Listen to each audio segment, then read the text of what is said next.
வணக்கம் மக்களே, welcome to spicy மல்லி சேனல். இன்னைக்கு நம்ம பார்க்க போகிறது வெண்டைக்காய் புளிக்குழம்பு. வாங்க எப்படி பண்ணலான்னு வீடியோக்குள்ளே போய் பார்க்கலாம். இப்போ வாங்க, எண்ணெய் காஞ்சிருச்சு. நம்ம கடுகு உளுந்தம் பருப்பும் போட்டதுக்கப்புறம் நல்லா பொரிஞ்சிருச்சு. இந்த மாதிரி டைமில் வெங்காயம் ஆட் பண்ணிக்கோங்க. வெங்காயம் நல்லா பொரியட்டும்.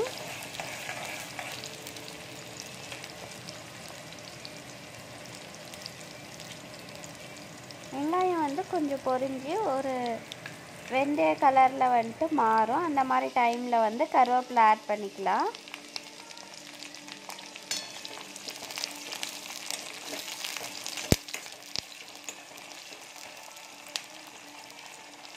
இப்போ அடுத்தது வெண்டைக்காய் ஆட் பண்ணிக்கலாம்.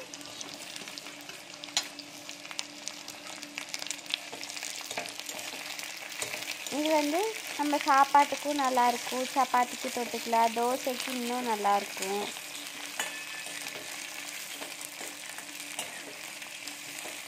நம்ம குயிக்காக இந்த புளிக்குழம்பு செஞ்சிடலாம் ஒரு 5 மினிட்ஸில்.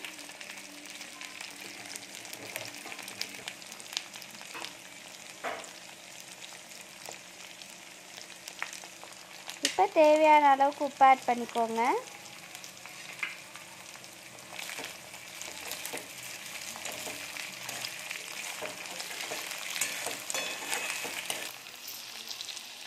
இப்போ வாங்க நம்ம மசாலா ஐட்டம்ஸ்லாம் ஆட் பண்ணிக்கலாம்.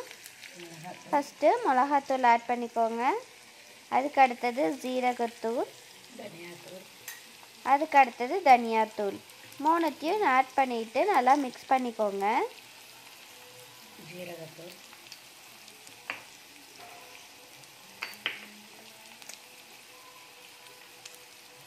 அதுக்கப்புறம் கொஞ்சமாக மஞ்சத்தூள் ஆட் பண்ணிக்கோங்க.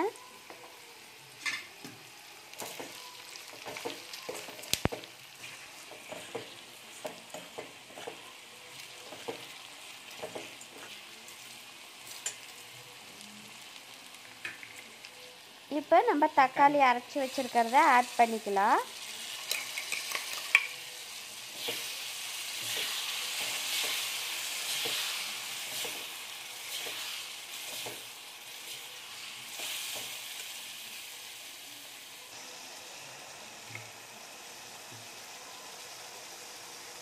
அந்த மசாலாலாம் வெந்து ஒரு நல்ல ஸ்மெல் வருது. இந்த மாதிரி டைமில் நம்ம தண்ணி ஆட் பண்ணிக்கலாம். தண்ணி கொஞ்சம் இதில் ஊற்றிக்கணும், வேகட்டும். தண்ணி சுடணும்னா இறச்சிடலாம். இட்லி தோசைக்கு சூப்பராக இருக்கும். ஒரு 2 மினிட்ஸ் கொதிக்கிட்டோம். பாருங்கள், இப்போ குழம்பு நல்லா கொதிக்குது. வெண்டைக்காயெலாம் எப்படி வெந்திருக்குன்னு பாருங்கள்.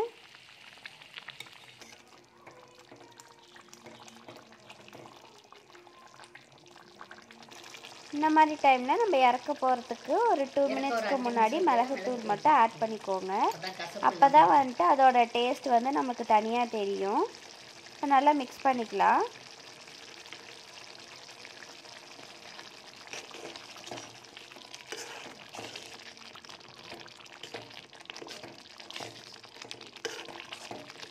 இட்லி தோசைக்கு இது நல்லாயிருக்கும்.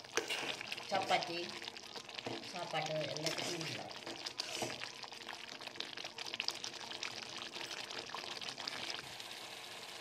எண்ணெய் பிரிஞ்சு வந்துருக்கு. இனிமேல்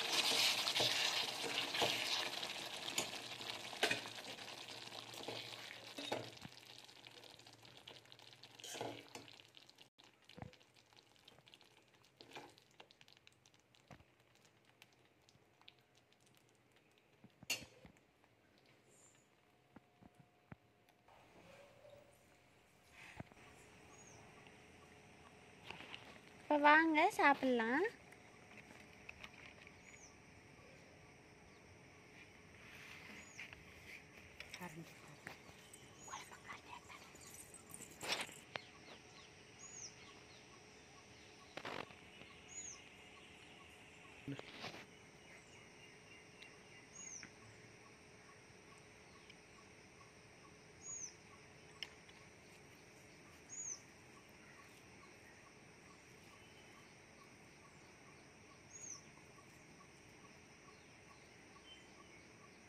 இந்தாங்க நீங்களும் சாப்பிடுங்க.